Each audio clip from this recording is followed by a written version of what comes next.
আচ্ছা, চলেন তো একটু গভীরে যাওয়া যাক। এমন কি গোপন উপাদান আছে যা কোনো একটা কন্টেন্টকে অনলাইনে মুহূর্তের মধ্যে ছড়িয়ে দেয়? আজ আমরা এই রহস্যটাই খুঁজে বের করার চেষ্টা করব। একবার সংখ্যাটা দেখুন তো, ৮৮৮ মিলিয়ন, মানে ৮৮ কোটিরও বেশি। এটা একটা সাধারণ সাদামাটা দেখতে ভিডিওর মোট ভিউ সংখ্যা। তো আসল প্রশ্নটা হলো, কেন কেন মাত্র ৫৬ সেকেন্ডের একটা সাধারণ বাড়ির ভিডিও সারা দুনিয়ার মানুষ এতবার দেখল? চার্লি বিট মাই ফিঙ্গার নামের এই ভিডিওর ঘটনাটা ঘিরে একটা অদ্ভুত রহস্য আছে যা আমাদের ভাবায়। এই রহস্যটা বোঝার জন্য আমরা কয়েকটা ধাপে এগোব। প্রথমে দেখব একটা হঠাৎ করে তারকা হয়ে যাওয়া ভিডিওর গল্প। তারপর বুঝব পরিকল্পিত কমেডির পেছনের বিজ্ঞানটা। এরপর জানব কমেডিয়ানরা কিভাবে সাধারণ জিনিস থেকে মজা খুঁজে বের করেন। আর সবশেষে অনলাইন বিশৃঙ্খলার শক্তি বিশ্লেষণ করে ভাইরাল হওয়ার আসল উপাদানগুলো এক জায়গায় আনব। তো চলেন শুরু করা যাক আমাদের মূল কেস স্টাডি দিয়ে, যা অপ্রত্যাশিতভাবে ভাইরাল হওয়ার সম্ভবত সেরা উদাহরণ। ভিডিওটা বানানোর পেছনের গল্পটা কিন্তু খুবই সাধারণ। বাবা হাওয়ার্ড ডেভিস কার যখন ক্লিপটা বানান, তখন তার কোনো ধারণাই ছিল না যে শুধু পরিবারের জন্য বানানো এই মুহূর্তটা একদিন ইতিহাস তৈরি করবে। এই টাইমলাইনটা একবার দেখুন, কি অবিশ্বাস্য একটা জার্নি। ২০০৭-এ শুধু পরিবারের জন্য আপলোড করা হলো, আর ঠিক ২ বছরের মাথায় সেটা ইউটিউবের সবচেয়ে বেশি দেখা ভিডিও। ভাবা যায়? এরপর তো এটা একটা সাংস্কৃতিক আর অর্থনৈতিক ঘটনায় পরিণত হলো। আর এই হচ্ছে সেই ক্লিপটার দাম, $৭,৬০,০০০-এরও বেশি। একটা এনএফটি নিলামে এই দাম উঠেছিল। একটা সাধারণ হোম ভিডিও থেকে যে এত বিপুল পরিমাণ অর্থ তৈরি হতে পারে তা আমাদের সত্যি অবাক করে দেয়। তো আমরা দেখলাম ভাগ্যক্রমে ভাইরাল হওয়ার একটা গল্প। কিন্তু সব কমেডি কি এমন হঠাৎ করে হয়, নাকি এটাকে ডিজাইন করা যায়, প্ল্যান করে বানানো যায়? চলেন এবার একটু পরিকল্পিত কমেডির দুনিয়ায় ঢু মারা যাক।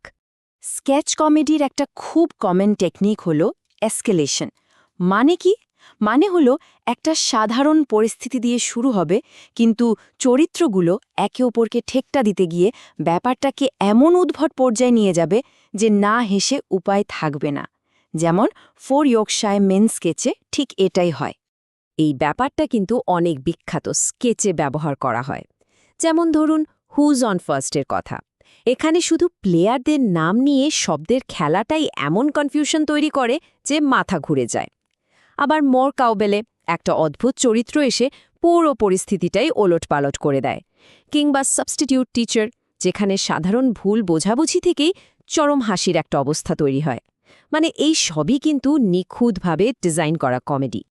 আচ্ছা, পরিকল্পিত স্কেচ তো বুঝলাম, কিন্তু হিউমার কি সবসময় এত নিয়ম মেনে চলে, নাকি আমাদের প্রতিদিনের জীবন থেকেও মজা খুঁজে পাওয়া যায়? স্ট্যান্ড আপ কমেডিয়ানরা কিন্তু ঠিক এই কাজটাই করেন। যেমন ধরুন এই কথাটা খুবই সাধারণ একটা সাংসারিক ব্যাপার, তাই না? টাকা বাঁচানোর চেষ্টা বা পুরনো গাড়ি চালানো, এই বিষয়গুলো আমাদের হাসায়, কারণ আমরা অনেকেই এই পরিস্থিতির সাথে নিজেদের মেলাতে পারি। সম্পর্কের এক এক পর্যায়ে আমাদের অভিজ্ঞতা কেমন বদলে যায় সেটাও কিন্তু দারুণ হাসির খোরাক। দেখুন, ডেটিংয়ের সময় যেটা রেড ফ্ল্যাগ মনে হতো, অনেক বছরের সংসারে হয়তো তার চেয়েও অদ্ভুত কিছু ঘটে। আর এই মিল খুঁজে পাওয়াটাই মজার। আবার ধরুন এক জায়গার মানুষের কাছে যা স্বাভাবিক, অন্য জায়গার মানুষের কাছে সেটাই অদ্ভুত। এই যে সংস্কৃতির ছোট ছোট পার্থক্য, এটাও কিন্তু কমেডিয়ানদের একটা প্রিয় বিষয়। আমরা প্ল্যান করা কমেডি দেখলাম, আবার দৈনন্দিন জীবন থেকে নেওয়া কমেডিও দেখলাম। কিন্তু ইন্টারনেটে এমন কিছু জিনিস ভাইরাল হয় যা এর কোনোটার মধ্যেই পড়ে না। এগুলো হলো একেবারে কাঁচা, অপরিকল্পিত, যাকে বলে বিশৃঙ্খল মুহূর্ত। এই লাইনটা দেখুন, একটা বিড়ালের সাধারণ একটা ভিডিও, কিন্তু তার বর্ণনাটা দেখুন কি অদ্ভুত।